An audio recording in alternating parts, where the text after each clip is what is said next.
Welcome to From Data to Victory. Welcome back to From Data to Victory with political strategist Fairalee Carrier, founder of Republican Political Consulting, LLC, and serving campaigns across Massachusetts and Texas. Fairalee works with candidates to build campaigns grounded in reality, not recycled language or political noise. I'm Leanne Lyon, and today we're talking about why so much campaign messaging blends together, why that sameness hurts candidates more than they realize, and what gets lost when campaigns stop sounding human. Fairly, from your perspective, why does campaign messaging across different races and offices end up sounding so similar? Because campaigns often follow patterns. They repeat language that seems familiar, safe, and broadly acceptable. But when every campaign uses the same tone, the same structure, and the same phrases, distinction just totally disappears. Makes sense. What pressures inside of a campaign tend to push messaging towards safe, generic language instead of clarity? Risk aversion is the short answer. Campaigns worry about saying something wrong, so they default to saying very little. Committees soften language and stakeholders edit the meaning, and clarity becomes a compromise.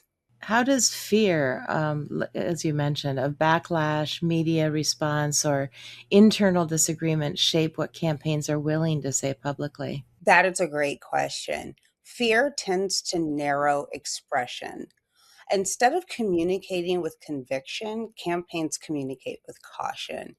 And cautious messaging rarely inspires trust, attention, or motivates your voters. Wow, great point. What happens then to voter trust when messaging feels really polished or but disconnected from lived reality? What happens, ironically, is that voters sense the distance. Well, I guess it's not that ironic, it actually makes sense. They sense the distance from the candidate and the campaign. So when the language sounds absolutely perfect but feels impersonal, it weakens the credibility of the candidate and the campaign. So authenticity matters more than being super polished. It's okay sometimes to maybe make a mistake, perhaps mispronounce a word, or have a small hiccup, because that is how we normally talk to each other in real life. So even in um, media ads or media appearances or Facebook reels and videos, you always want to come across as authentic, and that means sometimes not sounding so perfectly polished. I actually really appreciate that message.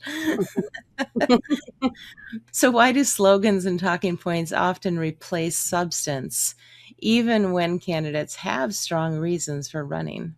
The main reason is that slogans are just easy to repeat. So Mm. substance, on the other hand, requires explanation, and then explanation requires clarity and confidence. But voters remember meaning, not just wording. And then, how does just copying what has worked before limit a campaign's ability to connect with the voters that are in front of them today?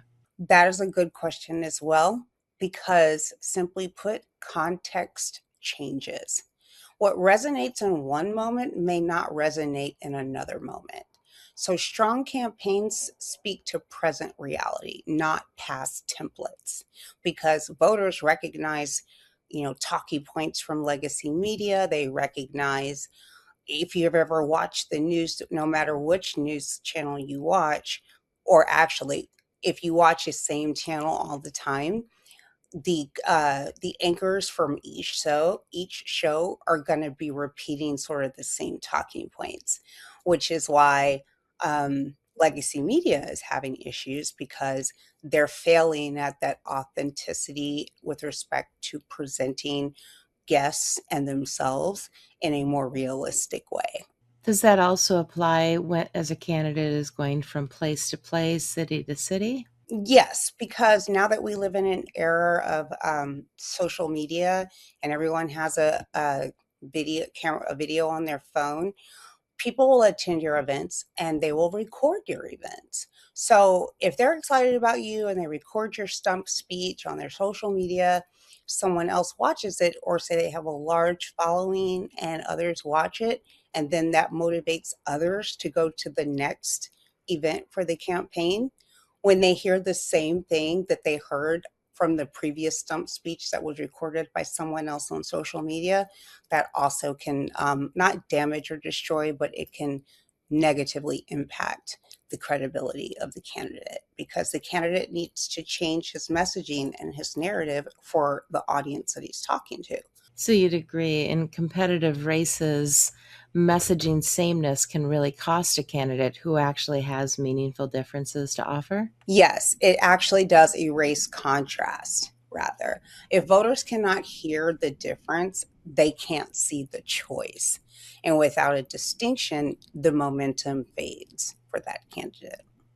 So, how do national narratives and party language filter down into local races in ways that, don't always really fit? Well, that is a really good question, especially for those running for federal seats like US Congress or US Senate, or even some of the higher level, like attorney general roles. Some states elect their justices and their judges. So it's much easier for a candidate to be fall into the trap of wanting to rely on national messaging to somehow translate that into a local reality. But that is an absolute mistake, because national messaging is always very broad and local realities are very specific to the voter. So you have to change it up, and you can there are things that we do in my firm, my consulting firm, Republican Political Consulting. We have a whole media coaching element and service that we provide. So we write different types of speeches depending on the event, the location, the audience. For example, your messaging for, say, a private fundraiser is going to be a little different than it would be for a town hall meeting or an event for a U.S. congressional race within your district. Without getting into execution, what separates campaigns that communicate with intention from campaigns that just simply fill space? The short answer is purpose. Intentional campaigns speak clearly and consistently and meaningfully. They do not just provide words, they communicate understanding.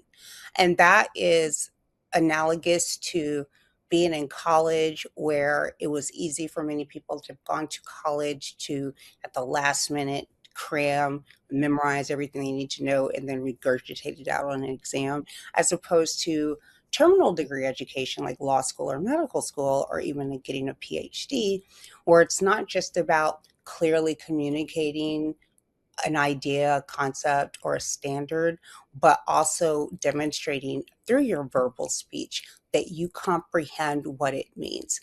So much so that when you start to get questions from people in your audience, you can pivot and relate to examples and questions that they might bring up on the topic, so that the voters know you have a comprehensive understanding of the issue or whatever it is that the voters care about or they're asking you about. Yeah, absolutely. Coming up with stories on the spot can be a challenge, but it certainly makes a difference. As we wrap up here today, is there anything else you'd like to share on this topic? Well, one of the things I wanted to touch back on is that when we were talking about national versus local campaigning, one of the things I wanted to mention is that when campaigns import language without an adaptation, it just it the connection between the candidate and the voter drastically weakens. So if you're running for U.S. Congress, say in the 6th or ninth district of Massachusetts, the ninth district of Massachusetts is the southern part south of Boston, where you're getting closer to Cape Cod, Martha's Vineyard, and there are some very specific and unique issues to that district, as opposed to, say, another district in Massachusetts that might be north or northwest of Boston, or either in western Massachusetts, where they're dealing with totally different issues.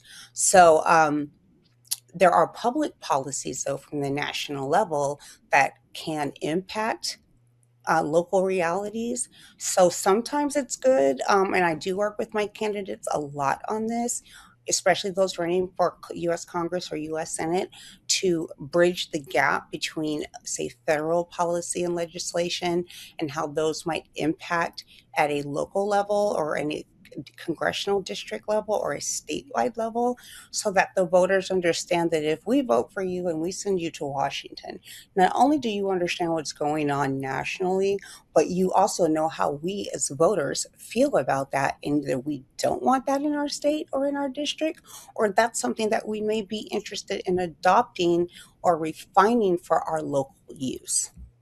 And if you can present clear proposals to that effect, it makes you so much more credible, competent, and trustworthy to your voters, because even if they may disagree with your proposal, they will understand and know and be convinced that you have a very clear understanding of the topic or the issue and both sides of the argument on that topic or issue.